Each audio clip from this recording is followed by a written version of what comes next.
kami di Political Show dan kita akan lanjutkan perbincangan kita dengan para narasumber dan karena tadi sudah dibahas Jakarta, kita akan beralih ke Provinsi Jawa Tengah di mana elektabilitas Mas Kaisang menjulang. Apakah karena efek Pak Jokowi? Tapi saya ingin putarkan dulu pernyataan dari Ketua DPP PDI Perjuangan Mbak Puan Maharani dan kakaknya Mas Kaisang, Gibran Rakabuming Raka. Nggak apa-apa, bagus. Tapi kan Mas Pacul mungkin lebih ini di Jateng, tapi kok malah Mas Kaisang? Ya nggak apa-apa buat Mas Kaisang. Itu mungkin dipertimbangkan nggak sih? Ya Mas dong, Kaisang? menjadi salah satu pertimbangan juga. Bagus itu. Harusnya ini Kaisang hari ini harusnya segera bertemu Mbak Puan. Kalau Mbak Puan sudah berstatement seperti itu ya bagus. Ya. Artinya Mas Gibran juga mendukung untuk Mas Kaisang masuk ke yang pilgub dari PDI gitu. Saya mendukung statementnya Mbak Puan yang itu tadi. Kakaknya Mas Kaisang alias Wapres terpilih Mas Gibran Rakabuming Raka lebih setuju tampaknya adiknya maju di Pilgub Jateng daripada Pilgub Jakarta. Saya mau ke Bang Ade. Bang Ade, ya. Dengan tingginya elektabilitas Mas Kaisang di Jawa Tengah dan dukungan dari kakaknya yang sekaligus Wapres terpilih, apakah kemudian PSI mempertimbangkan Mas Kaisang kayaknya emang harusnya maju di Jawa Tengah nih yang sudah menjanjikan? Ya itu pakai logika yang sederhana sih sebenarnya, walaupun tadi dikatakan barangkali sebelum Mas Kaisang lebih kepengen ke Jakarta ya, tapi sebetulnya kita ngomong politik tuh kita realis saja, realistis ya. Kalkulasi politik mana yang paling menguntungkan buat Mas Kaisang, buat PSI misalnya. Buat saya apa yang dikatakan oleh Mas Gibran tadi sekedar menunjukkan bahwa dia juga setuju daripada terjadi lah ya. Berantem yang kan mendingan misalnya tadi Ridwan Kamil di Jakarta bertarung lawan Anies siapapun wakilnya ya. Sementara si Mas Kaisang apakah bersama Pak Lutfi gitu ya, kombinasi itu kan sangat kuat di sana. Ya kenapa nggak ke sana? Tapi yang saya ingin garis bawahi adalah saya sangat senang dengan apa yang dikatakan oleh Mbak Puan.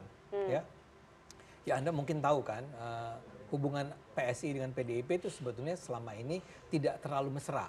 Ya. Maksudnya apa panas dingin? Panas dingin, panas. Lebih banyak panasnya ya? Ya kayak saya kan digugat 200 miliar oleh PDIP kan. Mudah-mudahan akhirnya bisa batal tuh, bisa dikalahkan di pengadilan. Tapi segitu beratnya tuh hubungan kita yang buruk padahal ini. Sama-sama merah ya? Sama-sama merah. Ya, sama ini juga merah mahasiswa ya. Jadi buat saya itu adalah masa lalu yang sebetulnya akan kita ingat terus. Dan sebetulnya PSI berharap sekali kita itu tidak perlu terus-menerus bersengketa seperti ini. Ya.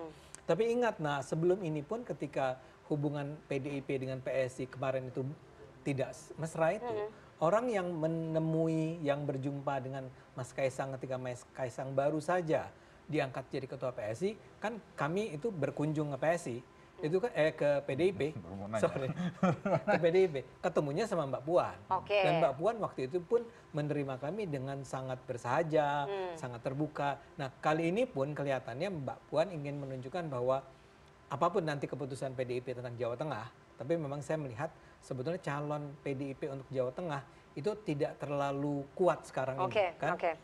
Yang maju itu siapa? Mantan wakil gubernur. Mantan wali kota. Hendar Prihadi. Bukan, yang satu lagi mantan wakil gubernur ya kalau nggak salah. Tas Yassin. Iya, Tas Yassin. Itu yang paling tinggi sebetulnya di antara semua calon PDIP. Itu kan dibandingkan dengan kalau kombinasinya Kaisang dengan siapa? Pak Lutfi itu jauh lebih rendah ya. Makanya kelihatannya Mbak Puan dengan sangat bijaksana sebagai seorang ketua itu berusaha bicara dengan nada yang sangat bersahabat dengan PSI. Karena itu buat saya memang kembali ke pertanyaannya Nana ya, sebetulnya memang lebih masuk akal Kaisang itu berangkat ke Jawa Tengah apakah menjadi cagup atau wacagup, nggak perlu disandingkan dengan Pak Yusuf ya. Itu salah satu alternatif. Tapi dengan Pak Lutfi itu sudah sangat kuat. Pak Lutfi ingat dia dekat dengan Pak Jokowi. Dan kita harus ingat bahwa suara Mas Kaisang itu bisa sedemikian kuat di Jawa Tengah, itu pasti ada hubungannya dengan fakta bahwa dia adalah anaknya Jokowi. Saya mau ke Mas Bimo. Mas Bimo tadi Bang Ade menyampaikan bahwa calonnya PDIP di Jawa Tengah tidak terlalu kuat. Hasil survei juga menunjukkan di LSI dan juga indikator dua kader PDIP, Mas Bambang Pacul dan juga Pak Hendar Prihadi yang merupakan mantan wali kota Semarang, itu juga surveinya nggak tinggi-tinggi amat. lebih tinggi Mas Kaisang malah. Apakah kemudian PDIP nggak khawatir? Apalagi ini kan Jawa Tengah adalah kandang banteng loh. Tapi kadernya nggak ada yang moncer di situ. Yang pertanyaannya apa? Ya itu tadi, PDIP khawatir nggak bahwa ini kan gini. Jawa Tengah kandang banteng. Tapi aku mau garis bawahi soal pernyataan Mbak Puan kembali ya, bahwa sekarang elit ini dipaksa betul sama rakyat untuk bermusyawarah, bermufakat.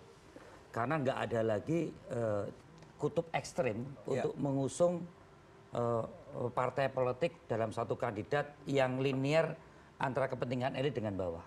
Terjadi cross cutting affiliation partai untuk mengusung kandidat. Itu di pilkada ya. Jadi misalnya pernyataan Mbak Puan di Jawa Tengah itu merupakan resultan juga dari yang mungkin di NTT, di Kalimantan Barat, di Papua yang PSI dan PDI bersama-sama. Gitu. Jadi ini kan 545 dengan 38 ini tidak ada katup yang misalnya waktu itu kan muncul keinginan, wah ini dipermanenkan koalisi 01, 02, 03 untuk pilkada. Ternyata itu nggak bunyi semua. Di bawah terjadi justru bagaimana antar tokoh yang diusung ini punya irisan dengan berbagai partai politik. Bahkan rakyat pun kadang memaksa tokoh ini harus beririsan partai politik mengusungnya. Ini saya sesuatu yang menarik. Maksud saya sekali lagi bahwa ini hajatan rakyat, ini hajatan elit. Maka diplomasi para elit di dalam persoalan pilkada ini harus betul-betul mendengarkan suara rakyat atau suara rumput tadi. Suara akar rumput Mas Kaisang tuh tinggi, surveinya hampir 23%. Sementara kader PDI Perjuangan itu angkanya di bawah 5%. Pertanyaannya, meskipun itu di pilkada. Kan 2. Iya, kamu hanya bicara satu, yang satunya kan enggak? 2 sama, dua-duanya mirip-mirip. Yang satunya 18, kader PDIP di bawah. Pertanyaannya, meskipun ada 545 pilkada, tapi Jawa Tengah itu kandang banteng, rumahnya PDI Perjuangan. Memangnya PDI Perjuangan nggak mau mengusung kadernya sendiri? Selama selama pilkada langsung, PDI Perjuangan belum pernah terkalahkan sebagai gubernur yang dipilih di Jawa Tengah. Waktu pemilihan legislatif dulu DPR tetap PDI, pemilihan langsung 3 kali waktu PDI Pak Bibit, Perjuangan. Ya Pak Bibit kalah PDI. dong. Enggak dong. Enggak, habis itu kan diusung Demokrat Pak Bibit. Pak Bibit kalah kan kita Ganjar Pranowo. Iya, tapi kan sebelumnya Demokrat Pak Bibit. Enggak, PDI Perjuangan. Sebelumnya PDI Perjuangan, kemudian berikutnya ke Demokrat. Jadi selama pilkada langsung, Gubernur Jawa Tengah selalu dimenangkan oleh yang kita usung bersama partai-partai lain. Kenapa sekarang persoalannya kenapa menang? Itu tadi, karena kita selain melihat integritas, kapasitas, kita juga melihat kemampuan orang itu. Sesuaikah? Kan kita bicaranya tidak langsung orang. Kita percaya bicara informasi rakyat itu kayak apa di Jawa Tengah. Dari informasi ini ketemu masalah-masalah Jawa Tengah. Dari masalah-masalah ini kita menentukan kriteria seperti apa yang bisa menyelesaikan masalah. Baru terakhir orang, Nana. Ya, contohnya, Ganjar waktu itu kita usung jauh sekali dengan yang namanya Bibit Waluyo. Pak Bibit sudah hampir 46%, Ganjar baru sekitar 6%. Tapi kata kita bisa merumuskan bahwa kriteria Ganjar adalah akibat dari persoalan-persoalan yang bisa diselesaikan, akhirnya Ganjar cukup melejit di dalam kontestasi kampanye. Jadi kita tidak terlalu khawatir bahwa memang betul bahwa Jawa Tengah ini tidak ada incumbent. Jawa Tengah ini masih sangat terbuka untuk calon-calon ini mempromosikan diri dan kita menghormati, menghargai. Siapapun ya, ada Pak Lutfi, ada Taj Yassin, ada Mas Kaisang, ada yang lain, monggo ya. Yang penting bahwa PDI Perjuangan menang di hampir 25 kabupaten kota. Itu ketua DPR-nya kita. Ini tugasnya saat ini mendengarkan. Jadi struktur kuat lah ya. Selain kompetensi tadi kan kandidat, kita juga melihat bahwa struktur partai dan legislatif kita cukup mau mendengarkan. Tapi sekali lagi bahwa ini bukan bermaksud men-take over rakyat ke elit. Kita harus punya cara berpikir bahwa jangan menjadikan hajatan rakyat ini menjadikan hajatan elit, hajatan domestik yang akhirnya cuma kalkulasi apa mau Mas Kaisang, apa Taj Yassin, atau Mas Bambang Wuryanto. Enggak. Coba kita kembali ke rakyat. Taj Yassin itu bukan PDIP ya? Bukan. Taj Yassin ini nanti wakilnya Pak Muhammad Lutfi. Iya. Jadi itu yang maksud saya bahwa pernyataan Mbak Puan menurut saya adalah pernyataan yang smart, yang wise. Bagaimana suasana pilkada ini jangan di take over elit, tapi kembalikan ke rakyat. Baik, saya ke Mas Umam. Mas Umam percaya diri sekali Mas Bimo mengatakan bahwa dalam sejarah tidak pernah PDI Perjuangan kalah dalam pemilihan gubernur di Jawa Tengah. Tapi ada faktornya Pak Jokowi tadi yang disampaikan oleh Mas Bang Ade, bahwa tingginya elektabilitas Mas Kaisang mungkin karena ada efeknya Pak Jokowi. Memang faktor utamanya efeknya Pak Jokowi ya? Saya masuk dulu dari konteks PDIP ya di Jawa Tengah ya. Yang disampaikan Mas Bimo itu saya pikir ya memang itu faktual. Memang dengan segala kepercayaan diri PDIP cukup dominan di Jawa Tengah. Kita masih ingat dulu ada satu kader Bu Rustri Ningsih yang kemudian di-cut begitu saja, tapi toh juga tetap menang. Artinya bahwa dengan start yang cukup pendek, dia memiliki akar dan juga infrastruktur politik dalam konteks pemenangan yang cukup efektif. Tetapi harus diingat, dan ini harus diantisipasi oleh PDIP. Ada situasi yang saat ini cukup berbeda. Di mana kalau misal kemudian kekuatan partai di PDIP sendiri di 2024 mengalami penurunan. Yang sebelumnya sekitar 44 kursi di DPRD Jawa Tengah, per hari ini mendapatkan sekitar 33. Artinya turun sekitar hampir 10. Kemudian di saat yang sama di pilkada sebelumnya cukup dominan, menguasai 28 dari 35 kabupaten kota. Itu artinya penguasaan infrastrukturnya luar biasa. Tetapi ingat bahwa ada satu situasi yang saat ini berbeda, makropolitiknya berbeda. Maka kemudian tadi keberadaan dari Jokowi, kemudian bagaimana lingkar kekuasaan juga memiliki kesaktian yang beragam, Mas ya, bisa memainkan panggung atas, panggung bawah dengan segala kesaktian. Ada yang tarung jarak dekat, ada yang jarak jauh, Mas. Apalagi pas pilkada nanti, Mas Gibran kakaknya Mas Kaisang sudah menjabat sebagai wapres. Itu salah satunya. Maka kemudian akan banyak itu kesaktian itu. Yang dari jarak jauh itu bisa ngirim itu terang ke dalam itu. Karena dalam pilkada ini nggak apple to apple atau head to head dengan Pak Jokowi. Iya, tetapi yang perlu diantisipasi ada makropolitik yang berbeda. Itu aja yang perlu diantisipasi. Makropolitiknya karena Pak Jokowi saat ini efeknya cukup tinggi di Jawa Tengah. Dan di saat yang sama nanti November, tadi ada satu nama misalnya Gibran. Jelaskan dulu. Misalnya di dapil saya, itu jelas misalnya kecenderungan Bupati Sukoharjo antara PDI dan Gerindra. Di Klaten PDI dengan Gerindra. Apa yang dikhawatirkan begitu? Nah begini, konteksnya begini. Yang tadi disampaikan konteksnya begini. Dengan PSI itu. Mengapa kemudian makropolitik itu kemudian harus diantisipasi? Karena ada kekuatan yang tidak dilihat oleh kasat mata yang kemudian digerakkan. Ini bukan sekedar infrastruktur partai, tapi ada infrastruktur non partai yang barangkali berpengaruh di dalam konteks pemenangan. Mungkin akan ada yang mendebat itu, tetapi fakta di lapangan hal itu terjadi. Nah maka kemudian dalam konteks ini faktor elektabilitas, infrastruktur partai, infrastruktur non partai itu sangat penting. Baik ini dalam konteks jaringan. Kalau Gus Taj Yassin barangkali punya jaringan infrastruktur dari alumni Al-Anwar, Sarang, para murid-murid Mbak Muhaimin.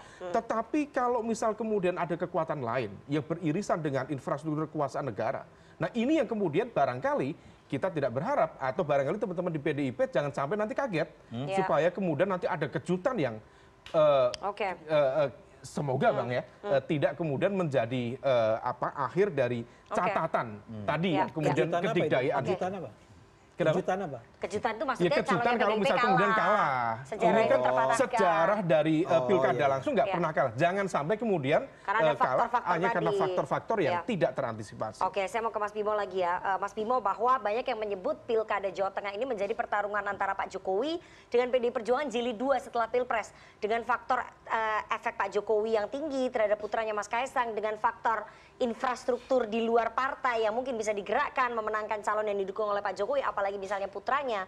Ini bagaimana PDIP? Saya tidak melihat dinamika Pilpres ini terus demikian mudah ditarik ke dinamika pilkada ya. Karena sekali lagi bahwa dinamika pilkada ini lebih menyangkut kadar hubungan, jarak hubungannya itu langsung pada kepentingan rakyat. Maksudnya begini, kalau itu seorang presiden, itu ada sesuatu yang masih mempunyai satu kadar yang kepentingan lebih jauh.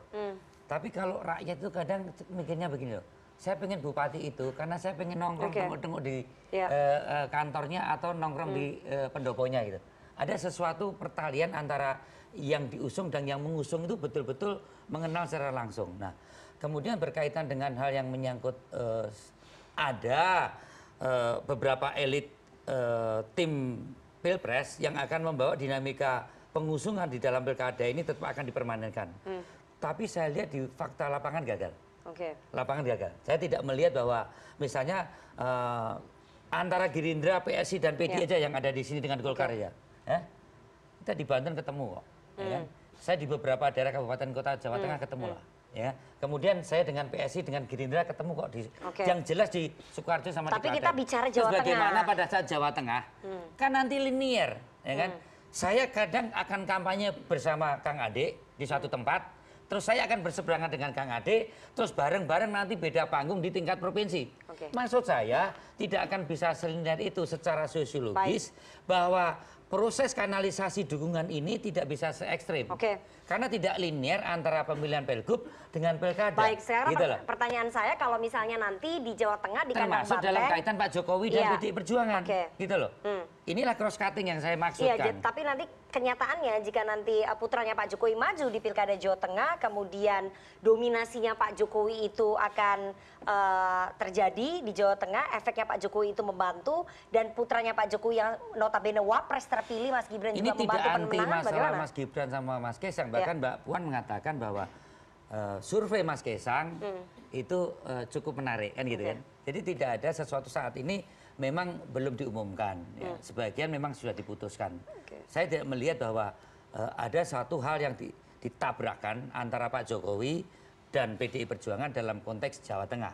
Karena para pendukung partai pengusung Mas Gibran di Pilpres 2024 kemarin banyak bersama-sama PDI Perjuangan mengusung bupati dan wali kota. Jadi PDI Perjuangan mungkin nggak? 35 loh ya. Jadi PDI Perjuangan mungkin nggak mengusung Mas Kaisang di Jawa Tengah?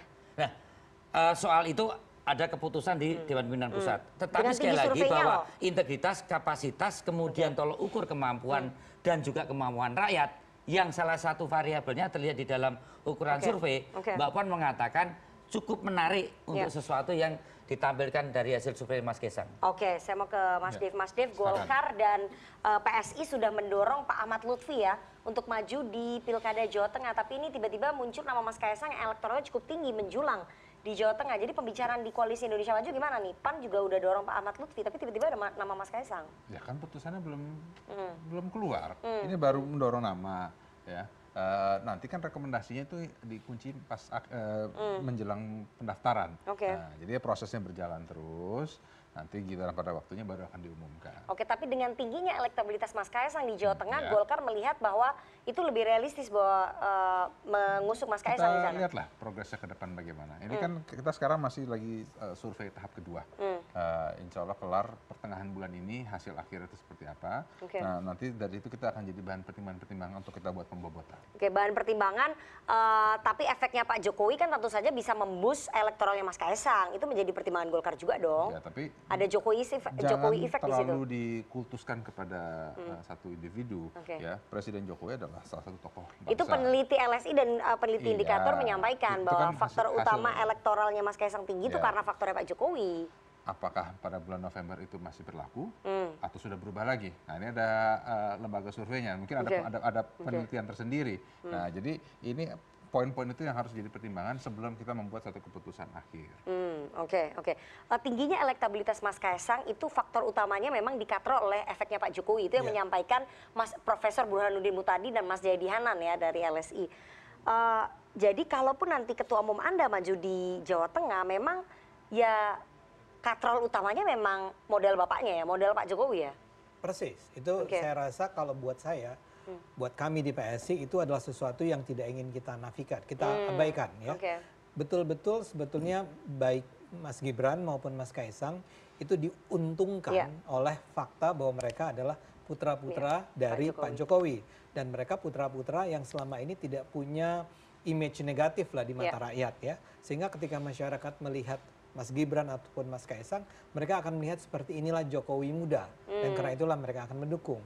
Tapi saya ingin mengatakan bahwa tidak perlu terlalu khawatir tentang seandainya akhirnya yang maju adalah Pak Lutfi, masih bersediakah Mas Kaisang?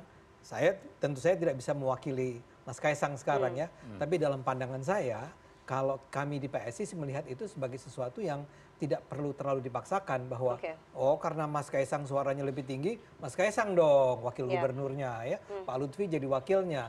Kita juga ada melihat bahwa ya biar gimana pun ya ada senioritas dan Pak Lutfi ini kan juga orang yang punya nama baik ya, punya reputasi. Lebih dekat dengan Pak Jokowi. Dekat dengan Pak Jokowi. Banyak membantu pemenangan begitu Pak bilang. Nah, kalau kalimat banyak membantu pemenangan tuh kan agak berbahaya ya. Saya nggak mau bilang itu ya, tapi saya mau bilang bahwa mereka itu dekat dan orang itu bijaksana, orang itu baik, dia punya. Nah, sekarang akan sangat menarik memang kalau akhirnya PDIP memutuskan, oke deh kita satu gerbong deh kalau begitu. Dengan Mas Kaisang. Dengan Mas Kaisang dan Pak Lutfi dan Mas Kaisang.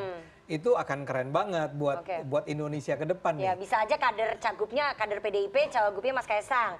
Atau justru cagupnya... PDIP kan nggak perlu jadi cagup atau wacagup ya. Dia bisa aja menjadi salah satu bagian dari tim yang mendukung. Ya, tadi kan ada kadernya, orang nggak pernah terkalahkan dalam sejarah Pilkada Jateng. Dalam politik semuanya mungkin, tapi yang itu agak-agak mungkin. Itu kayaknya agak-agak mungkin deh Mas Ade. Kenapa mungkin? Karena gini, bahwa di dalam pasangannya harus ada Mas Kaisang itu penting. Harus. Ya. Agar dia membawa suara Pak Jokowi kan. Nah orangnya juga pendampingnya harus Pak Lutfi dong. Ya kenapa harus Pak Lutfi? Kenapa nggak kader PD Perjuangan? Enggak, Pak Lutfi sekarang kan Anda lihat angkanya. Sepenting Pak Lutfi itu. Angkanya Anda lihat. 1, 2 itu adalah nomor 1-nya Mas Kaisang, nomor 2-nya Pak Lutfi misalnya gitu. Itu belum ada kampanye loh. Ini orang belum ngapa-ngapain. Ternyata publik udah punya kepercayaan. Tapi balionya udah banyak. Sebagai Kapolda bikin balio sebanyak itu kan dipertanyakan orang. Kapolda lagi. Balionya Mas Kaisang kan nggak ada. Iya, kan putarnya Pak Jokowi. Udah tingkat popularitinya Mas Kaisang itu udah 90% loh. Ya poin saya adalah bahwa ini belum pakai kampanye nih. Bayangin kalau kita memutuskan, yuk kita mulai kampanye nih bulan Agustus ini, ya kita jalan. Ya suaranya akan berapa. Gitu maksudnya. Jadi menurut saya kan nggak perlu juga PDIP-nya duduk sebagai either gubernur atau wakil gubernur. Terus PDIP cuma dukung aja. Kursinya paling banyak loh di situ. Ya betul. Justru itu kan kursinya paling banyak mendukung sebuah pasangan yang merepresentasikan kekuatan-kekuatan utama di Indonesia. Itu kan akan sangat hebat. Makanya saya senang tadi mendengar Mbak Puan bilang tertarik. Saya tertarik tuh ya. Apakah itu impossible atau tidak mungkin atau mungkin nanti saya akan tanya ya ke Mas Bimo, tapi kita harus jeda terlebih dahulu. Jangan kemana-mana, tetap bersama kami di Political Show.